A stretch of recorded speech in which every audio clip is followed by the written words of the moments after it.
Hello বন্ধুরা, টেকগিক পলাশ YouTube চ্যানেলে আপনাদের সকলকে স্বাগত।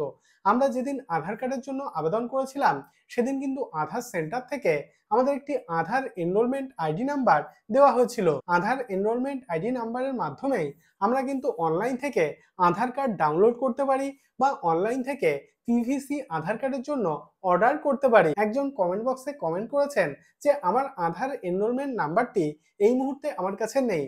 তো আমরা কিভাবে অনলাইন থেকে আমাদের আধার এনরোলমেন্ট আইডি নাম্বারটি কিভাবে বার করব? তো চলুন আজকে আমি স্টেপ বাই স্টেপ আপনাদেরকে দেখিয়ে দেবো যে আপনি কিভাবে অনলাইন থেকে আপনার আধার এনরোলমেন্ট আইডি নাম্বারটি কিভাবে বার করবেন। তো চলুন দেখে নিই। অনলাইন থেকে আপনার আধার এনরোলমেন্ট আইডি নাম্বারটি বার করার জন্য প্রথমে আপনার মোবাইল বা কম্পিউটারে ব্রাউজার ওপেন করবেন, গুগলে সার্চ করবেন SSUP। দেখুন সার্চ করার পর প্রথম যে লিঙ্ক অর্থাৎ ssup.uidi.gov.in এই লিঙ্কে ক্লিক করবেন। তো ক্লিক করছি। দেখুন ক্লিক করার সঙ্গে সঙ্গে আধারের অফিসিয়াল ওয়েবসাইটটি আমাদের সামনে হাজির হয়েছে। তো আমরা যেহেতু আমাদের আধার এনরোলমেন্ট আইডি নাম্বারটি বার করব, তার জন্য নিচের দিকে স্ক্রল করবেন। এখানে দেখুন অনেকগুলি অপশন রয়েছে, অর্থাৎ এই ওয়েবসাইট থেকেই আমরা আমাদের আধার কার্ড সংক্রান্ত সমস্ত ধরনের কাজকর্ম করতে পারবো। এখানে দেখুন একটি অপশন রয়েছে রিট্রাইভ EID/আধার নাম্বার। তো এই অপশানে ক্লিক করবেন। তো ক্লিক করছি।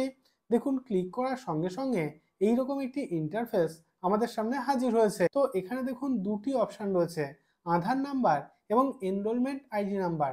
তো আপনি যদি আপনার আধার নাম্বারটি জানতে চান সেক্ষেত্রে প্রথম অপশন অর্থাৎ আধার নাম্বার সিলেক্ট করবেন, আর যদি আপনি আপনার এনরোলমেন্ট আইডি নাম্বারটি জানতে চান সেক্ষেত্রে দ্বিতীয় অপশন অর্থাৎ এনরোলমেন্ট আইডি নাম্বার এই অপশনটি সিলেক্ট করবেন। তো আমরা যেহেতু আমাদের আধার এনরোলমেন্ট আইডি নাম্বারটি জানতে চাই সেক্ষেত্রে দ্বিতীয় নম্বর অপশন অর্থাৎ এনরোলমেন্ট আইডি নাম্বার এই অপশনটি সিলেক্ট করছি। তারপর নিচে দেখুন এন্টার নেম, অর্থাৎ আপনার আধার কার্ডে আপনার যে নামটি রয়েছে সেই নামটি সঠিকভাবে এখানে পুট করবেন। তারপর নিচে দেখুন enter mobile number or enter email address, অর্থাৎ আপনার আধার কার্ডের সঙ্গে আপনার যে মোবাইল নাম্বার বা যে ইমেল আইডিটি সংযুক্ত আছে সেই মোবাইল নাম্বার বা ইমেল আইডিটি এখানে পুট করে দেবেন।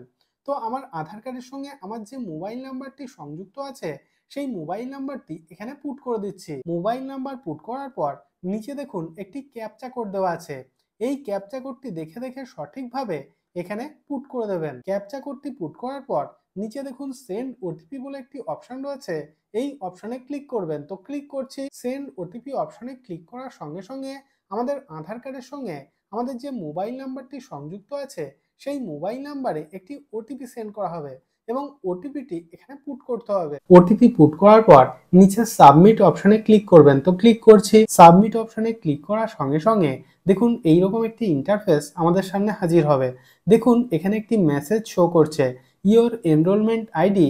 এখানে দেখুন আমার এনরোলমেন্ট আইডিটি শো করছে এবং এখানে দেখুন লেখা আছে is send to your registered mobile number, এবং আমাদের মোবাইল নাম্বারেও কিন্তু আমাদের এই এনরোলমেন্ট আইডি নাম্বারটি সেন্ড করে দেওয়া হয়েছে। তো এইভাবে খুবই সহজে আপনি কিন্তু আপনার হারিয়ে যাওয়া আধারের যে এনরোলমেন্ট আইডি নাম্বার সেটি কিন্তু খুব সহজেই বার করে নিতে পারবেন, এবং এই এনরোলমেন্ট আইডি নাম্বারটি খুব যত্ন করে রেখে দেবেন। তার কারণ ভবিষ্যতে যদি আপনার আধার নাম্বারটি কোনো কারণে হারিয়ে যায় সেক্ষেত্রে এই এনরোলমেন্ট আইডি নাম্বারটির মাধ্যমে আপনি খুব সহজে অনলাইন থেকে ডাউনলোড করে নিতে পারবেন। আমি রোজই বিভিন্ন গুরুত্বপূর্ণ তথ্য আপনাদের সঙ্গে শেয়ার করি যাতে ভিডিওগুলি আপনার দৈনন্দিন জীবনে কোনো না কোনো দিন কাজে আসে।